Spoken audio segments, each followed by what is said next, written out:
इस वीडियो में हम कवर करने जा रहे हैं इंडियन पॉलिटी का एक बहुत ही इम्पॉर्टेंट एंड इंटरेस्टिंग टॉपिक है, रिमूवल ऑफ सुप्रीम कोर्ट जजेस। कैसे सुप्रीम कोर्ट जज को हटाया जाता है, इसको देखते हैं इस वीडियो में। तो इंडियन कॉन्स्टिट्यूशन है वो 2 ग्राउंड मेंशन करती है रिमूवल ऑफ सुप्रीम कोर्ट जजेस के लिए। पहला ग्राउंड है वो मिसबिहेवियर का है and second ground is like incapacity. तो ये 2 ग्राउंड मेंशन किया गया है इंडियन कॉन्स्टिट्यूशन में, on the basis of which a Supreme Court judge can be removed. So let us discuss the procedure of removal of Supreme Court judges. Roughly around 6 to 7 stages में removal complete होता है। तो stage 1 क्या है, आइए देखते हैं।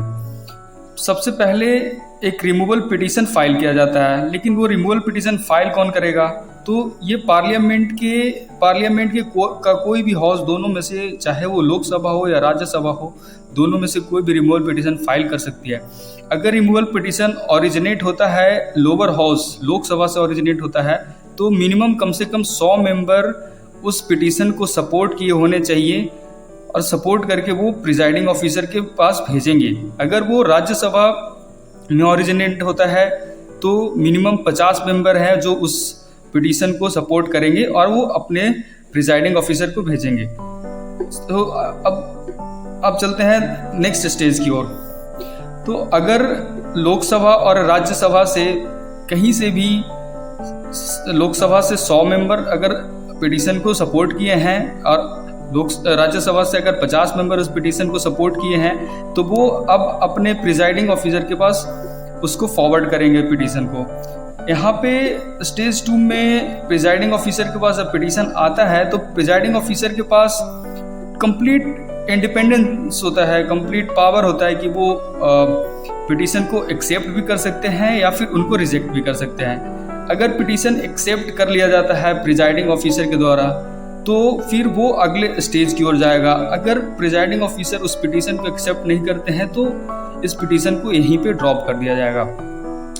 यहाँ पे ये चीज़ समझ लेते हैं कि प्रिजाइडिंग ऑफिसर कौन होते हैं। तो लोकसभा के केस में जो प्रिजाइडिंग ऑफिसर होते हैं वो स्पीकर होते हैं,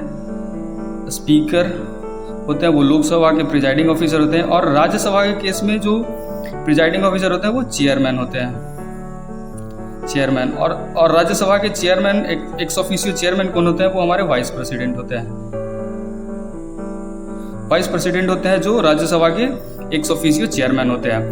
तो जब पिटीशन एक्सेप्ट कर लिया जाता है तो उसके बाद आते हैं थर्ड स्टेज में। थर्ड स्टेज है, वहाँ पे क्या होता है कि एक कमेटी बनाई जाती है प्रिजाइडिंग ऑफिसर्स के द्वारा। वो एक कमेटी बनाते हैं, 3 मेंबर की एक कमेटी होती है, जो जिस कमेटी का काम होता है कि जो चार्जेज और जो एलिगेशन लगाए गए हैं जजेज के ऊपर, उनको वेरीफाई करना होता है कि वो सही में एलिगेशन सही है या गलत है। इस चीज़ को वेरीफाई किया जाता है। तो ये जो मेंबर, एक जो कमेटी बनाई जाती है वो 3 मेंबर कमेटी होती है। उसमें या तो उसके जो मेंबर्स होते हैं या तो वो सुप्रीम कोर्ट के जज होंगे या फिर कोई सीनियर मोस्ट या तो चीफ जस्टिस ऑफ इंडिया होंगे या सीनियर मोस्ट सुप्रीम कोर्ट जज होंगे। दूसरा जो होंगे या chief justice of high court होंगे, और तीसरा होंगे वो एक एमिनेंट ज्यूरिस्ट होंगे इन ओपिनियन ऑफ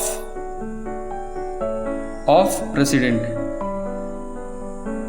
के ओपिनियन में एक एमिनेंट ज्यूरिस्ट होंगे। इन 3 मेंबर का एक कमेटी बनाया जाएगा और ये कमेटी है वो फाइनली एलिगेशन को चेक करेंगे। अगर after doing a lot of verification, अगर इनको लगता है कि जो एलिगेशन है वो सही है एंड इफ इनको अगर गिल्टी फाइंड करते हैं, अगर इनको लगता है कि जो एलिगेशन है वो सही है और वो गिल्टी फाइंड करते हैं, देन तो उसके बाद नेक्स्ट स्टेज में आते हैं और फिर उस मोशन को वो हाउस में चला जाता है। वो मोशन फॉर वोटिंग दोनों हाउस में चला जाता है, लोकसभा और राज्यसभा में चला जाता है वोटिंग के लिए। और वहाँ पे उनको लोकसभा में भी और राज्यसभा में भी स्पेशल मेजॉरिटी से पास होना चाहिए।